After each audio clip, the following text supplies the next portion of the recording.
Deep breath. We having fun? Having a blast, yeah. All right, you're looking good. All I need you to do is stay focused. We stay focused, we get this guy out of here. Okay. All right? Give me some water. You're doing great.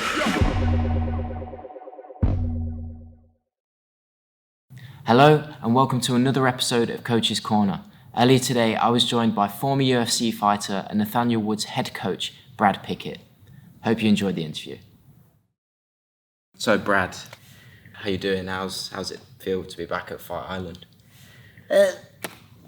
Different this time because we know what it's all about. There's a lot of downtime and stuff here, and that it was nice. The last trip was successful.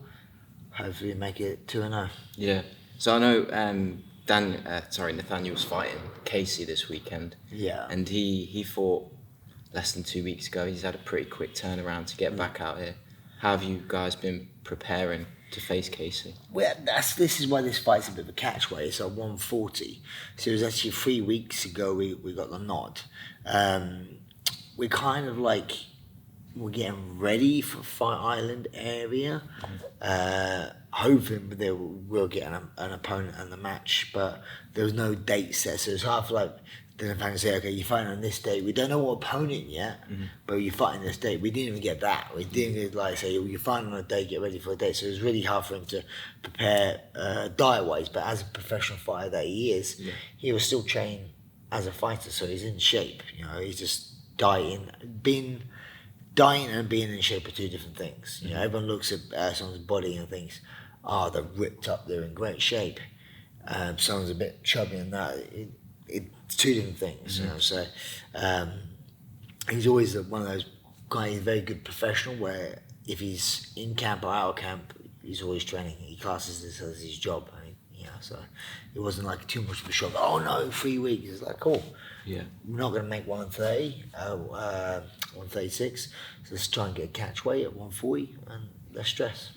And have you found it hard? Obviously, it's a bit of a tough time for everyone at the minute, just in terms of travelling and be able to have the availability to train and stuff. Has that been much of an issue? Not too much. I have a good solid team, and at the moment in the UK, pros are exempt. You know, so like obviously we're done as a job, so we can still train. So I have my pro training in the morning, sort of thing. I'm still in the process of trying to find my own facility. So it'd be morning and evening training, but that's on hold a little bit because obviously if I have any evening training, I would like to have general public and it'll be like a proper gym. Yeah. And at the moment, the world's not seeming to let me open that sort of place. So so that's on hold, but I've got a place that I'm renting at the moment. We're still training, and our team still trains. People are still fighting. People fighting on Cage Wars. People fighting in Bellator. People fighting here in the UFC. So the training still continues. So I know you've got a pretty close relationship with Nathaniel as well. And when did that first start? When did you start working with Nathaniel? Well, I say started training with him is then like he originally bumped into me in Kingston Shopping Centre and he just went, "Hey Bradley," and I was like, I didn't know who it was. I'm like, "Wait, alright," and I didn't know who it was. It caught me off guard, and then I remember him tweeting that day saying, "I just bumped into Brad Pickett in Kingston." And that sort of stuff, and I looked at his page and saw he's a fighter. I was like, interesting. So I was like, hey, if you ever want to come train, I've always been that sort of fighter, kind of open arms. I let people come and train. If people want to get better, great. You know? And I saw that a young fighter didn't want to come and train, and he started doing a bit of training with me, and I'm like, this guy is the prospect. Such, you know, I said, this guy has a bit of talent. So for me, when I was fighting, I saw that as an asset towards me training, because you always look to have good trainers. I knew I used to travel to America to train all the time, American top team. But yeah, again, it was my job, so I trained all year round. I only really went out to America for fight camp. But out of fight camp, I was training in London. So I invited to where I trained in London. But also when I was in London, I was coaching a little bit and training. Coaching and training at the same time. So he was just one of those young guys that I saw the potential. And also, we live quite close to each other. Yeah. We both live in the morning. So like, I said to him, "Hey, look, if you want to come training, come with me." When I was driving there, and it was like a It's an hour and 20-minute drive where I used to train. It's a bit far. But I used to pick him up, we'd go there. So obviously you bond a lot on the way there and you chat, oh, what's going on here? So we got to know each other quite well, you know. Yeah, that's cool. Was obviously when he started fighting on Cage Warriors as well as the British promotion, what do you think the difference is from stepping from that kind of promotion into the UFC? Is there much of a difference as a coach and as a fighter? Different levels, to be honest. I mean, different degrees. Obviously, I think there's a lot of people in Cage Warriors that can compete in the UFC and do well in the UFC. There's not many, I think, could go in the UFC and win and be top 10, break top 10, but they could go in there and what I call make up the numbers. But it's also, there's quite a few people in Cage Warriors who I don't think will make the UFC, or they get in the UFC and they're there for a little bit and go away. That's just what fighting is for you. But there are a few that could go in there and do really well and compete, you know. That's the same with any organisation, you know. There's people, what we call feeder shows, and some will go and make it, some won't, you know. But yeah, that's what Nathaniel, what Cage Warriors has done. That's kind of like the blueprint. Yeah. You know, let's go in there, let's go win the belt, defend the belt a few times. UFC, it's proven, it's a proven track record. So we thought that would be a good way in. And literally when he signed to Cage Warriors, that's when literally I just retired, and then that's when I went into full-time sort of coaching sort of thing. So like it was like I could spend a bit more time looking after people, where before I still look after people and help them out, but I'd be like, hey, see you later, I've got to fight. I have to go get ready and get trained. I'll go away and train for 8 weeks and then fight, then come back on, hey everyone, and then be like that. But when I obviously quit fighting and become a coach, I could spend a bit more time on people's development and helping them out a lot more. So when you say this fight week, and you've got quite a long fight week, you're in the bubble. What kind of things do you do as a coach to keep your fighter focused and not necessarily like overthink things and just keep them like preoccupied, I guess? Everyone's different. Yeah. You know? Some people need the arm around them a lot. Some people just need a little time on their own and that sort of stuff. So just having to gauge, you have to feed off them. You have to have a walk as a coach. There's also coaches who have coaching ability. Or techniques, and then but also I think you have to have a lot of emotional intelligence as well to get the best out of someone. No matter how good or bad they are, you know, you just you have to have some emotional touch to switch on to see how they react, which also has helped us here as well because he's had his dad with him. Who's gonna know him more than his dad? His dad. But then also sometimes that can rub off in the wrong way. When you're around your family, sometimes it can be a little bit more, you get like that. So he's just trying to get the right sort of balance. And this week he's been really good for him. He's been very chilled and stuff, and just focused on cutting weight and just kind of have a bit of a laugh. You know, you don't try and take your mind off the fight so much. Then do some training and stuff. When you come into fight week, your training is done. It's not really something when you come here and you need to learn a new move. Too late. You should have been doing that. Yeah. And you don't come in and go, right, let me go do some cardio. Too late. You should be in shape. You know, so you normally, if you do the right things outside, when you come in here, it's just more about maintenance and ticking over and dropping your weight. Yeah. And I know you mentioned you had time at American Top Team as well. Yeah. How was it being in that environment, and did it influence you? Obviously, you worked with Conan. Did he have a big influence on you as a coach now?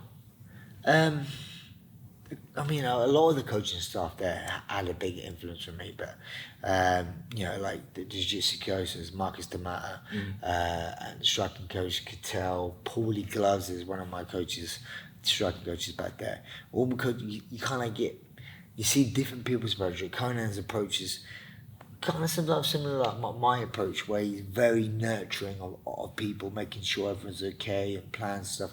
Technical wise, I wouldn't say I learnt much off of Conan. Technically, the reason I say that is because he was a heavyweight, and sometimes styles are a lot different between bigger guys and smaller guys. But I've loved Conan for the way that I don't know, he has that sort of caring, fatherly sort of figure, which you needed. My technical person there was Mike Brown. He's a coach there now, but at the time he was a fighter, but he was my technical one. My weight class, everything he sort of style related very much to me, and I learned so much of him. Like, I mean, like, for me, Mike Brown's one of the best coaches in the world, full stop. You know, very good mindset, very good, approach to the game. Been there, done that, been a champion, and he's still great now. You know, he's very good when you roll with him. He still makes you feel like it's silly, but so you kind of pick a bit from everyone there, you know. So that's one of the advantages of going to one of the best teams in the world. If you're a sponge, you learn a lot. I suppose that's helpful if you've got all them kind of people around. You take little bits from everyone to build your own style and your own technique. That's one of the things I always say as a fighter. You have a book, right? And this is my book. I will go, right, what you got there? Okay, let me learn that. Put that in my book. Go learn that off this person there. Go Dan Hardy. What's Dan Hardy? Okay, let me get some of that. Oh, this guy's... And then what you do, over a period of time, you build your own book. And then someone's going to ask you to borrow your book one day. I go, yeah, have a little piece of my book. And they go, wow, this doesn't work for me, but I like that page. That is awesome. And that works kind of like just in life, you know. You have people very influential to you and you aspire to, and you know, what are they doing? I like that. And then that's all it is, you know. You have to be very observant, you know. Yeah, for sure. You as a fighter, what do you think you would have been like to coach yourself now, looking back? Do you think you would have been, like, based on your style of fighting, what do you think it would have been like to coach yourself?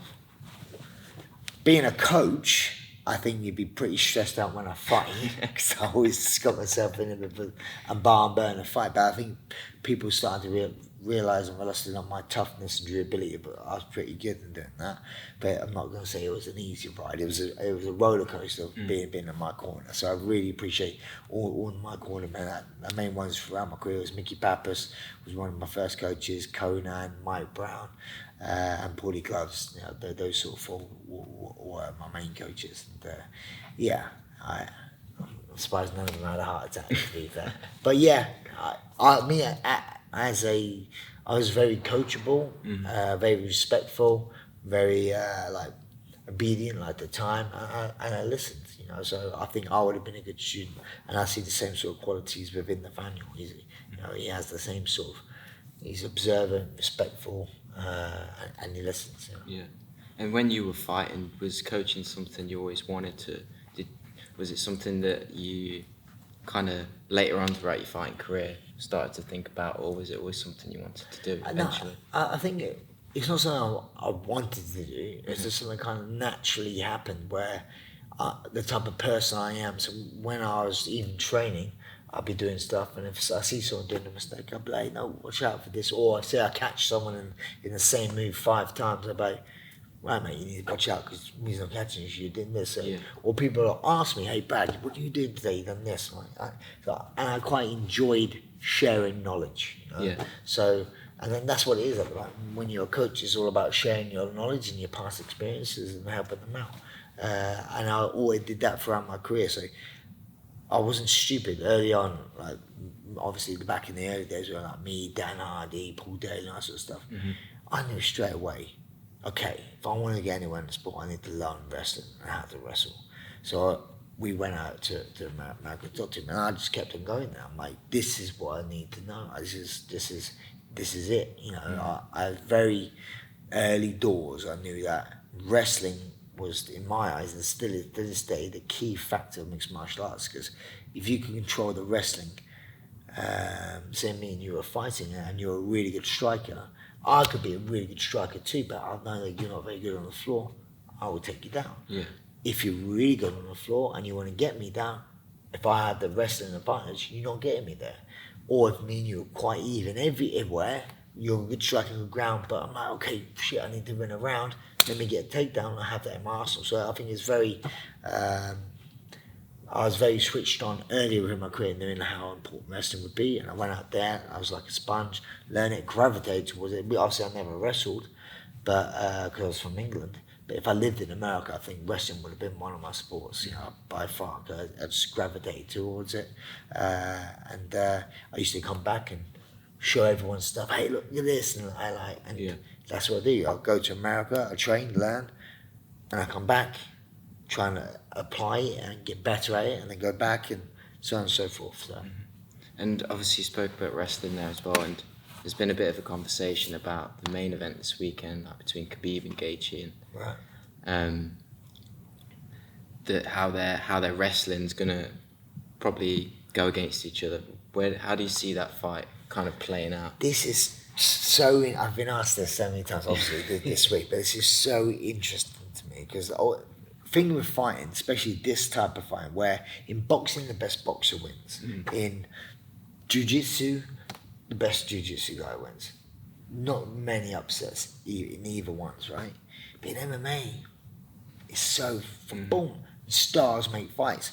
I think in this little, if you look at this little triangle between McGregor, Khabib, and Gaethje, I think McGregor can't beat Khabib stylistically. Could, but he's got a puncher's chance, hard matchup. I think, but Conor could beat Gaethje, just because Gaethje likes to stand there, be there, and he's very hittable. Yeah. And for Conor to win, he needs to hit someone. So there, but then I think Gaethje for Khabib, I think that's technically could be a bad matchup for Khabib as well. Very dangerous for Khabib. There's not many people that could beat Khabib. There's more people that could beat Gaethje, but not many people could beat Khabib. But I think Gaethje potentially is one of them that could. And without stating the obvious, I'll be able to tell within the first 2 minutes of the fight how the fight's going to go. Reason being, because there's no mistake what Khabib's going to do. He's going to look for the takedown, try and get the fight to the floor, and does what he does all the time. 28 opponents knew that before. 28 opponents failed, and any one of those fights doing the same thing. So there's no mystery to what he's going to do, but people still find it really hard to stop. So the answer is going to be this: does Gaethje stuff the first takedown? Then you go 1, 2. Yes, he stuffs it. Okay, wow, we're in for a fight here. What's Khabib going to do? Okay, go back. Can Gaethje stuff the takedown? No, bow. Now we're down here, right? Now, he's down here now. What's he going to do? Can he get back to his feet, or does he stay there for the round? He gets back to his feet. Okay, brilliant. Now we know you make a bit more of a fight. No, he doesn't get back to his feet. Boom. Rinse and repeat 5 rounds, or he gets submitted in the meantime. Gaethje has a very good gas tank as well, but it's a different sort of thing when someone's just you're carrying someone else's body weight the whole time, like Khabib makes you do. He's always, if he's on the floor, he's always on top carrying his weight. So he's very grueling and tiring for anyone. So without putting, stating the obvious, after 2 minutes, after those first few questions are going to be answered, then I'll be able to give you boom, 100% this guy's winning. Yeah, it's going to be an interesting fight. I'm looking forward to it. But going back to you when you were fighting, what would you say your toughest fight was? I think it's so weird. I kind of get asked that all the time, and there's no fight that I think, that guy's a tough opponent as such. Yeah. Because everyone's tough on their day. Like you're in the UFC, you find the highest guys in the world. There's fights that I come back and go, man, that was a tough fight. Yeah. And for me, what I class as a tough fight, it's not one I got beat as such. Like say when I got jumping scissor kick by Thomas Almeida, so I'm on a highlight reel for years kind of thing. So not like that, because technically I was winning that fight until that happened. I won the first round, dropped him a couple of times. I was looking good. But then I got caught. So it's not a case one of those. Or even like my last fight against Chito Vera, I was beating him 2 rounds to nil, 3rd round. In up to 4 minutes, I was winning, and then I got caught in the last minute. So, no. Then you can think of Basana Demetrius Johnson. That wasn't a tough fight. I'd done it really well. But on paper now, you look at it as like a big win, tough fights for me were people like, I've had a few where I say like, man, that was a tough fight. And for me is when it's a back and forth 3-round decision, you know, like just battering each other. And I've had a few ones that really stand out to me. Ivan Menjivar, my last fight in the UFC, that was a back and forth fight. I believe I won the first round, he won the second round, and I won the third round. I think it was something like that. That's for me like a fight and a tough fight. And then I won that one, and then there was something like when I fought Scott Jorgensen back in the WC as well. That was a tough fight, you know, and that was my first loss after having a 9-fight winning streak, going to the WC and that sort of stuff. So I took that kind of like hurt a bit more because I was always on such a big roll. And then there's people like Mike Easton. That was another good fight. That was in the UFC, which is another decision. So my toughest fights always go, but I think I run by decisions. You know, when I knocked out GAETHJE with an uppercut in the first round in Nottingham, wasn't a tough fight, was it? But when I got submitted, as well early against Yuri Alcantara, it was just like, so a tough fight is always hard to answer. There's some, I'd say, also tough opponents. You know, who's your toughest opponent is another question. Having again, I've never looked at anyone super tough. Everyone I fight, I always think I'm going to beat. You know, but I class tough as toughness. Yeah. When you hit someone hard and they're still coming forward, you know, oh God, this guy's tough. That's what I class as a tough fight. So, is it that moment when you're in those fights where it is so close what's that moment like when you don't know whose hand's going to get raised at the end? I'll tell you what, I've had a few split decisions, right? Some have gone my way and some have gone against me. Throughout my career, even back in cage rage, I've had a few split decisions where I'm like, man, I won that fight. What were they watching? And I've had ones where, honestly, I don't know which way this is going to go. And then I get the nod. And I'm like, thank God. And one of the closest one that I ever won, which now, honestly, when I look back, I'm like, man, not that where I'm looking, man, I lost that fight and I got lucky. More than man is my fight with, Francisco Rivera in London in the O2. I remember that fight. First round, he dropped me. All man, because then I'm always going to give someone a round. If I get dropped, drop me in the first round. I fought back. Second round for me, this is when I was like, I'm watching the back and I'm like, ooh, man, that could have gone either way. I mean, like, it was close, not done much. Third round, I won, you know. I took him down a few times, good few slams. So I'm like, okay, I won that round.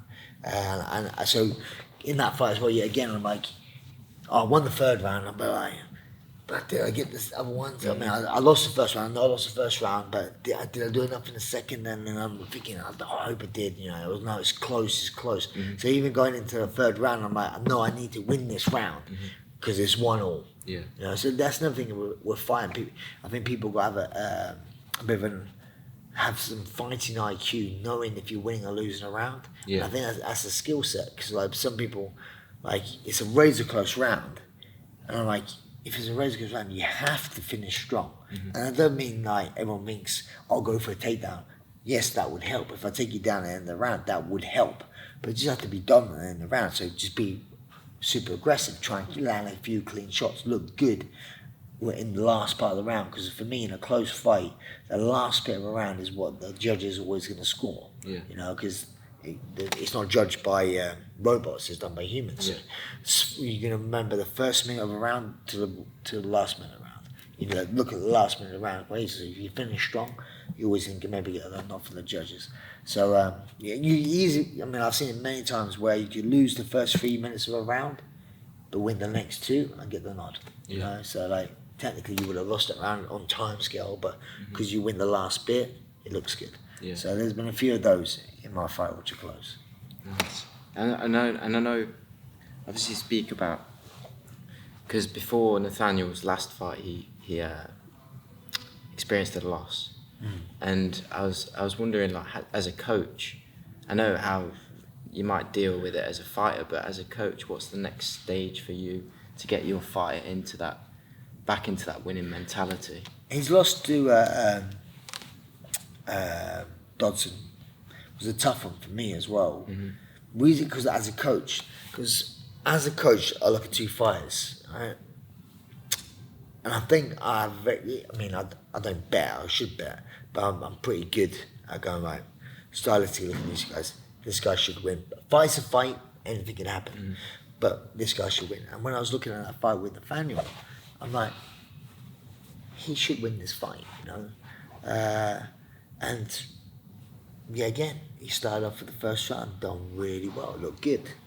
And I'm like, cool, this is going how I thought it would go. And then in the second round, he got kind of like a clash of heads and cut his eye, and it kind of just threw him off in his game a little bit, and he was just getting a bit rattled. And like, I made him, I think, okay, you lost that round, you know, you lost that round. And then, so going into the third round, I said to him, look, you're going to have to win this round, okay? You're going to have to win this round because, one, you're in Albuquerque, New Mexico, his hometown, and I'm going to say it's around the piece, you know, around the piece. So you need this round. And Nathaniel went out there. That's why sometimes I feel may be a bit responsible, because he was a bit over aggressive, and then got caught. You know, and I'm like, fuck. You know, like, but that's it. But when I look back at the thing as well, it's tricky, because when you look at the judges, some judges gave Dodson both rounds. So I'm like, what fight are you watching? Yeah. So like, it's real hard sometimes, because for me, the judging in I would say the UFC, but just in general, some people is just so. You get a fight, 30-27, it's a split decision, 30-27 this way, 30-27 that way. And I'm like, how could two judges be so far apart? Yeah, you know? yeah. What's one fight? There was one fight not so long ago. It was actually like that. Barbosa versus Paul Felder. One judge gave it 30-27 one way. One good. It was a close fight. It was a good competitive fight. But I couldn't see. For me, there was two stonewall rounds for each fighter. I think Paul Felder got the nod. I think I did give the fight to Edson Barbosa, but for me, it was a bit of a. It was definitely 2 rounds, one way, one the other way, and the other round, again, it was like, which way did you score that round? Yeah. How you score it. But then one judge gave it 30-27 Paul Felder, one judge gave it 30-27 Barbosa, and I'm like, what is going on? Yeah. So, yeah, I kind of went on a different sort of tangent in different area there. But yeah, as a coach, it's hard, because now you're like, man, when someone else loses, I'm like, where did I go wrong? Especially, like, if he was fighting Peter Yan as such, and he lost, I'm like, fuck. You know, it was a tough fight, you know, but, you know, we give it all kind of thing. But when he lost to someone that I generally think he's better than, that's when I'm like, scratching my head, like, where did I go wrong? That's what I felt with Dodson. Yeah. And I know you mentioned there about the judges and how they score. Do you think it would be, because I know Dan's mentioned this before about maybe having ex-fighters as judges. Do you think that would be a better way? Well, before, there wasn't really as many, what I'd say, retired athletes. You know, most people just came into sport late. Now, people like myself, I had a full UFC fighting career, full MMA career. Now I'm at the age where I could do something like that and judge, and I think I'd be a good judge. So I do think now there's a lot more what I call experienced fighters that have fought and understand the game more than someone. I mean, I don't want to sound harsh, but someone who's like just a fan of the sport. For sure. You know, but not saying that fans don't know, because there's some really intelligent people could score a fight. You know, just they understand it. You don't have to be a fighter to be a good judge. But I do. It's weird actually, because I reckon even some fighters wouldn't do a good job either. No. You know, like you see, you're always gonna. It's done by humans. There's always going to be errors. And finally, I just wanted to ask you, I know there's probably like loads and loads of moments, but what's a standout moment for you as a fighter and as a coach? What are the two moments that kind of top the list? Okay, so as a fighter, I've got a couple of moments throughout my career that kind of got good for me. One was when when I first got into fighting, I wanted to be able to like travel the world. And as soon as I started to like travel a little bit, when I fought in Bodog in Costa Rica and stuff like that, and I fought in AFC in America, I'm like, I could travel fighting now. I want to find the fight capital, which is Vegas. Right, so I'm like, I want to fight there. So when I signed for the WEC, my debut was in Vegas, and I'm like, super excited. Fighting in Vegas, in the Palms, awesome. And then winning my debut by a really rare submission of like a Khabib necktie, getting a bonus. For me, it was just like brilliant. For me, it was like a fairy tale start to my career. So it was awesome. And definitely one of my bucket lists ticked fighting in Vegas. But then one of the sweetest moments for me is probably fighting back on English soil. Well, I would say the O2. I wished it wasn't the O2 because O2 was my home, if that makes sense. But England was my home as well. So fighting in Nottingham and fighting Yves Debron and winning by knockout, where one punch uppercut knockout was just like brilliant. Then I've done the Gandam style celebration. Yeah, that was a really cool moment. They're I think some of my favourite sort of moments as a fighter. My favourite sort of era was the WC. I love the WC era. It's just so cool. The blue canvas, the blue gloves. So many talented fighters there, really good. As a coach, maybe I would say like Nathaniel's debut. Well, that was a good one, just to travel out to Albert. Where was it? It was in New York, but it wasn't like New York. It was, where is it? I can't remember. But he was that was a good fight. But for me, it was probably walking him out back at the O2. Now being a coach, making that walk as a coach was very emotional for me. And he fought Andre Quinones, I think it was, Andre Quinones, and him winning there. It was just a proud moment for me, just like walking out there as a fighter, knowing how this feeling is, and then like when Nathaniel was signed, and like, man, you wait till you fight in London, it's amazing. He's from London as well. Just for him to experience that as well was like a great moment for me. I guess because the emotion's still the same in a sense, but you're on another side, I guess. Yeah. So you kind of know what they're going through. So you've got a whole new load of emotion. I have worse emotions. It's like, for me, it's more nerve-wracking being a coach than ever fighting was ever. Because like I'm one of the coaches that I do care a lot about who's fighting, because also being a fighter myself, I know how this sport, 1 minute, boom, like you're up there, next minute, so like I know how much winning is important. Winning, you go through one door, losing, you go through a different door. So I do understand that so much. But as a fighter, I'm in control. I'm in control. Yeah, you can say what you want, throw a jab, go for a dead, whatever, but I'm in control of my destiny. With guidance or not, it's my choice to take it or not. As a coach, I'm wanting to do something. Yeah, again, I'm not in control. He can do it or not do it, So like, I'm not in control here. So it's like, it's quite, I wish I had like I was playing PlayStation. And I had the controller and I'm controlling, but I don't really. It's like watching someone else. You're watching a game and someone else is playing the controller. It's like, you want to give me that controller? Let me have a little go. You got to do this. So it's like it can be like very nerve-wracking being a coach, but loved it last time being in a Fire Island where no crowd.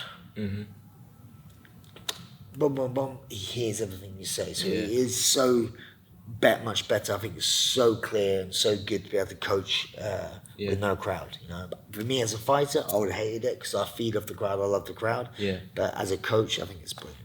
Yeah, because I was going to say that must be you know how you experience if you're in the gym and you're training and you've got a coach and you can hear what they're saying. Yeah. I suppose as a fighter, maybe not, but if I was a fighter and I was in that cage and I could hear my coach speaking, it would probably take me back to that where I'm in training. Yeah. And you know, and the occasion's probably not the main focus. It's more just about being in the moment. And I think as coaching as well, it's like you don't say too much. You just have little pointers, little things here, there. You don't like get too technical. You know, it's way too technical because technique's not gonna go in too much. It's just like head movement, you know, this, that, and kind of try and guide your fighter down a certain road. And then in the minute in between, you could go a little bit, okay, you'll watch your underhooks when you get to the cage, blah, blah, whatever this, or watch your head position. You know, but when you're fighting, it's like, when they're fighting, it's more like movement, okay, kids out, keep working that leg, keep working that, you know, it's just like little things that he would know as a fighter, but it's like, oh yeah, okay, yeah, I'll do that. Yeah, I'll remember that. Okay, right cross is there. Okay, yeah, you know. So yeah, it's a lot easier when they can hear you. Where sometimes in the O2 it's just so noisy and like you shout it and you're like, he's not listening, or is he just not hearing me? I don't know. You know, here if he doesn't do it, I know he's not doing it because he could definitely hear us. You know. Yeah, that's interesting. And the last thing I do want to ask you is, Dan mentioned about his second pro MMA debut in Portsmouth. What's it was again? It's Fight on the Pier. Yeah. Weirdly enough, someone sent me a picture of the ticket. You know, oh, wow. And he got still got ticket stuff. I'm like, that was my first ever fight back in August 2004. Yeah, 2004 August. Yeah, and Dan Hard fought, was he? Paul Jenkins. Yeah. He fought Paul Jenkins, you know, on that same card, you know. Yeah, it was. I remember him then. He had his mohawk and all that sort of stuff. It was pretty cool, you know. Yeah, wicked. No, that's great. Thanks for joining me anyway. No worries. I really appreciate your time, and I wish you the best for Thank you for the weekend and for Thank Nathaniel as well. Thank you. But yeah, cheers again. mate. Thanks Thank again, you. mate.